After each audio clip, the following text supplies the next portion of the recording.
bentuk tubuh Rasulullah sallallahu alaihi wasallam. Ketinggian tidak terlalu tinggi dan tidak pula terlalu rendah. Bertubuh sederhana, wajahnya sedikit bulat dan agak bujur. Kepalanya dan tulang sendinya besar. 2. Bentuk tubuh Rasulullah sallallahu alaihi wasallam. Kulitnya kemerah-merahan, tidak terlalu putih seperti kapur dan tidak juga hitam.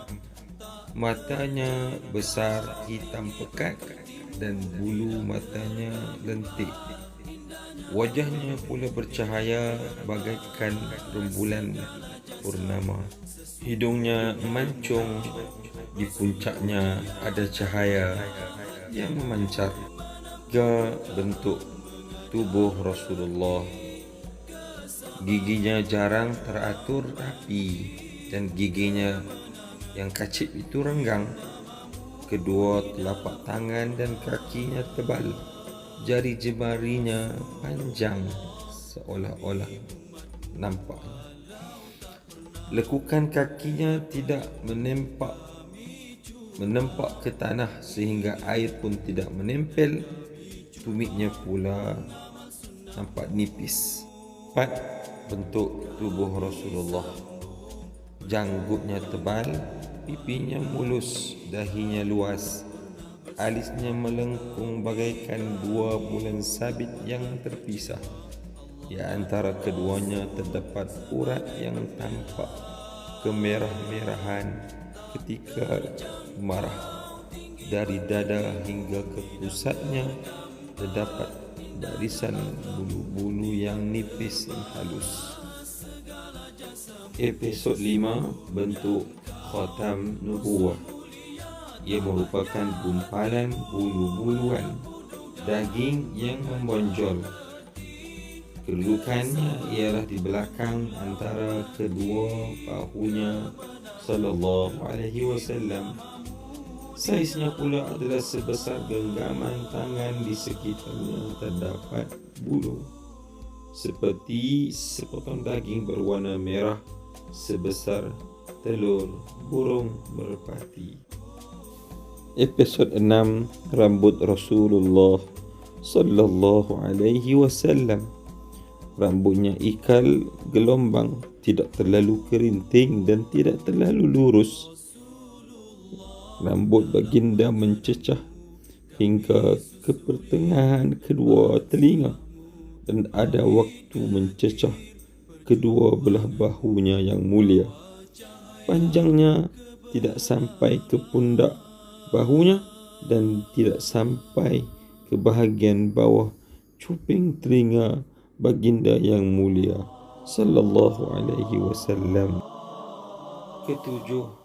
Cara Rasulullah sallallahu alaihi wasallam menyisir rambutnya. Baginda menyisir ke kiri dan ke kanan, dan baginda menyisir sekali sekala. Sering baginda memakai minyak pada rambutnya. Baginda sallallahu alaihi wasallam suka memulakan dengan bahagian yang kanan ketika baginda menyisir rambut baginda yang mulia. Ke-8. Uban Rasulullah sallallahu alaihi wasallam. Terdapat beberapa helai sahaja di pelipisnya.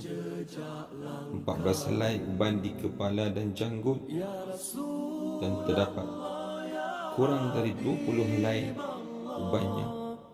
Ubannya pula berwarna merah. Ke-9. Uban Rasulullah sallallahu alaihi wasallam. Apabila baginda memakai minyak di rambut, maka tertutuplah uban itu, dan apabila tidak dipakainya minyak, maka akan terlihat sedikit ubannya. Yang membuatkan Rasulullah sallallahu alaihi wasallam beruban ialah surah Hud, Al-Waqi'ah, Al-Mursalat, An-Naba dan At-Takwir. Ke-10, celak mata Rasulullah sallallahu alaihi wasallam. Baginda bercelak dengan ismi, iaitu celak mata yang terbaik. Kelebihan ismi ialah ia mencerahkan mata dan menumbuhkan bulu mata. Bercelak pada setiap malam 3 kali di setiap mata mengikut satu riwayat.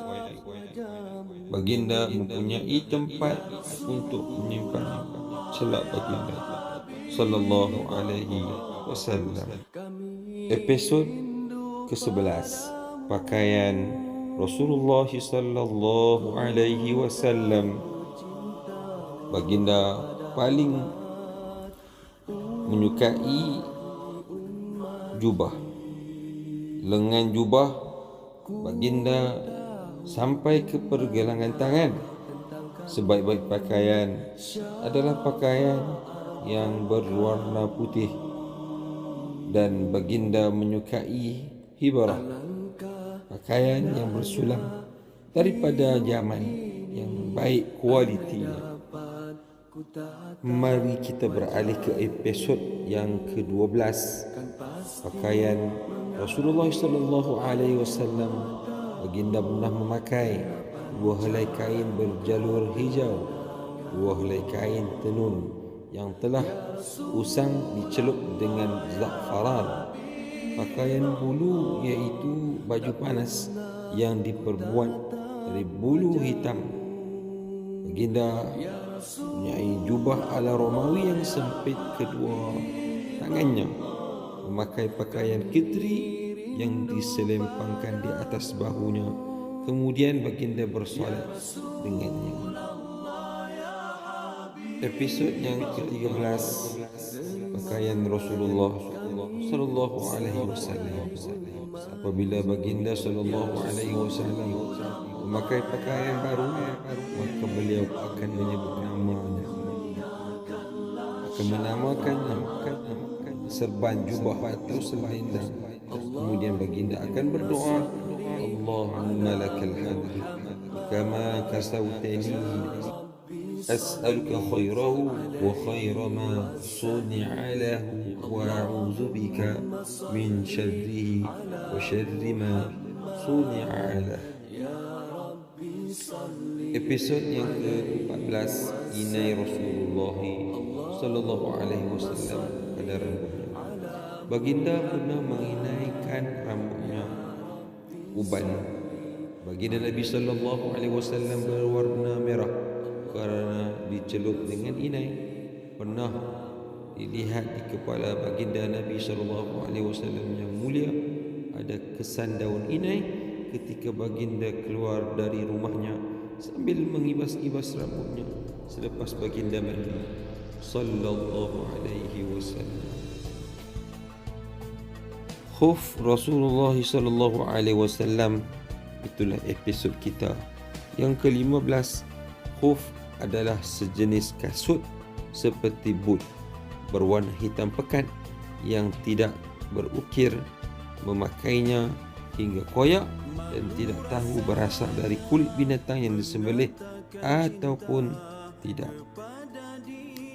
16. Khuf Rasulullah sallallahu alaihi wasallam masih lagi.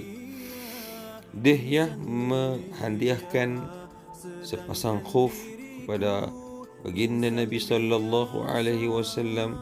Kemudian baginda memakainya. Apabila memakainya, baginda Nabi sallallahu alaihi wasallam berwudu dengan hanya menyapu di atasnya tanpa membasuh khuf tersebut. Kita pergi ke episod yang ke-17 berkenaan dengan capal Rasulullah sallallahu alaihi wasallam. Capal baginda mempunyai 2 kulit tali yang bercabang 2, tidak berbulu kulit capalnya.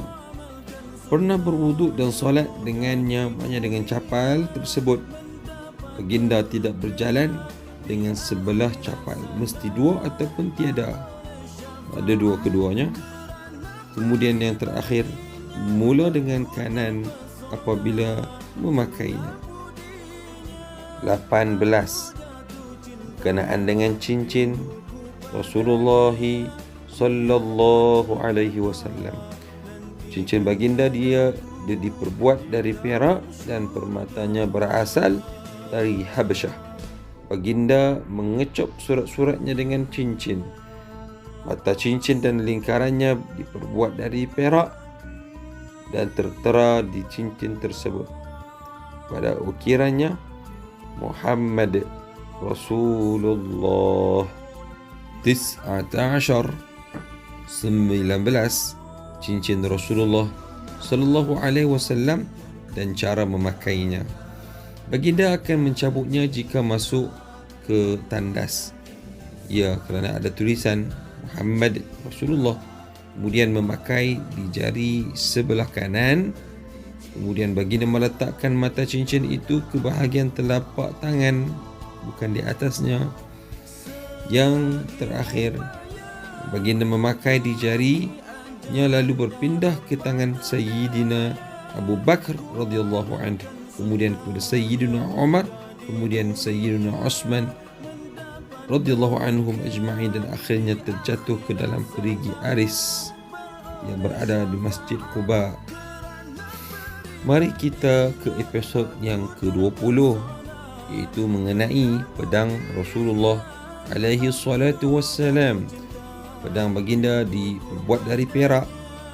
Terdapat padanya emas dan perak, dan pedang baginda berbentuk Hanafiyah kerana ia diperbuat dari Bani Hanifah yang terkenal dengan kepandaian membuat pedang. Episod 21, baju besi Rasulullah sallallahu alaihi wasallam. Di dalam peperangan Uhud, baginda memakai dua baju besi, yang satu menutupi yang satu lagi. Ia begitu berat sehingga baginda tidak mampu memanjat. Baginda memasuki kota Makkah pada pembukaan kota itu dengan memakai topi besi. 22. Serban Rasulullah sallallahu alaihi wasallam. Baginda memakai serban hitam pada hari pembukaan kota Mekah. Baginda melepaskan ekor serbannya di antara dua bahunya. Pernah baginda berkhutbah dengan memakai serban yang terkena minyak rambut sallallahu alaihi wasallam. Episod yang ke-23, kain sarung Rasulullah sallallahu alaihi wasallam. Ia mencapai hingga separuh betisnya.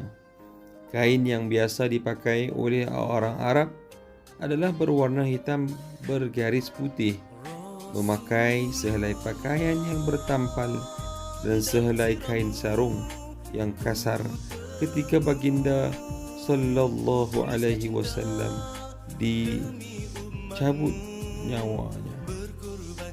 Episod yang ke-24, cara berjalan Rasulullah sallallahu alaihi wasallam. Jalan baginda cepat, seakan-akan sedang menuruni tanah yang curam, dan bumi ini bagaikan dilipat untuk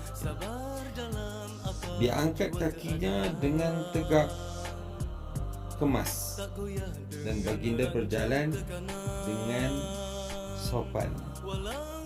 Episod yang ke-25, cara duduk Rasulullah sallallahu alaihi wasallam.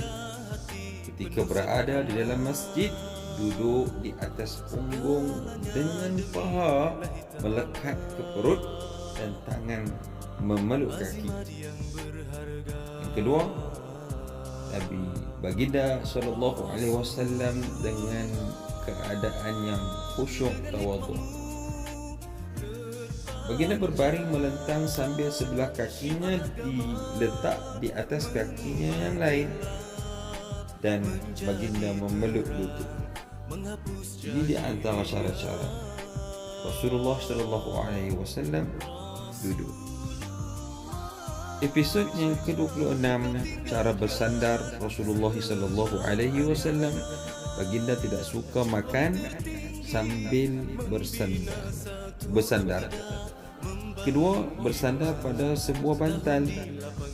Yang ketiga, baginda duduk sambil bersandar ketika menyampaikan ilmu. Itu ada 3 cara. Episod yang ke-27, cara makan Rasulullah sallallahu alaihi wasallam. Baginda akan menjilat jari jemarinya sebanyak 3 kali selepas makan.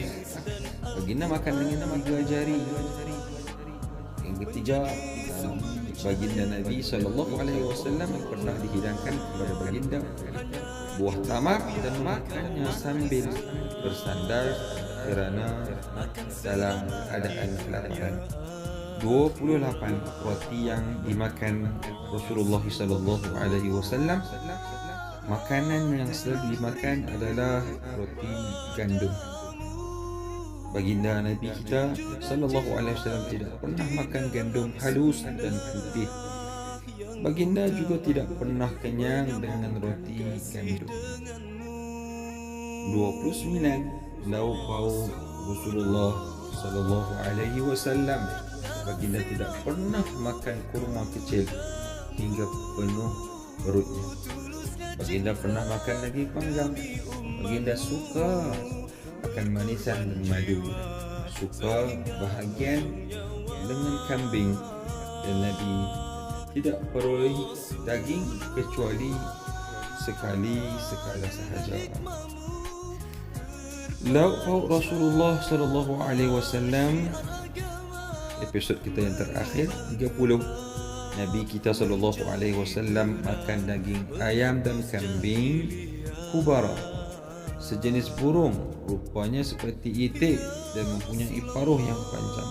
Baginda menganjurkan minyak zaitun untuk makan dan sebagai minyak, dan kenduri kahwin baginda dengan Safiyah dihidangkan buah tamar dan sawi, iaitu makanan yang diperbuat daripada tepung.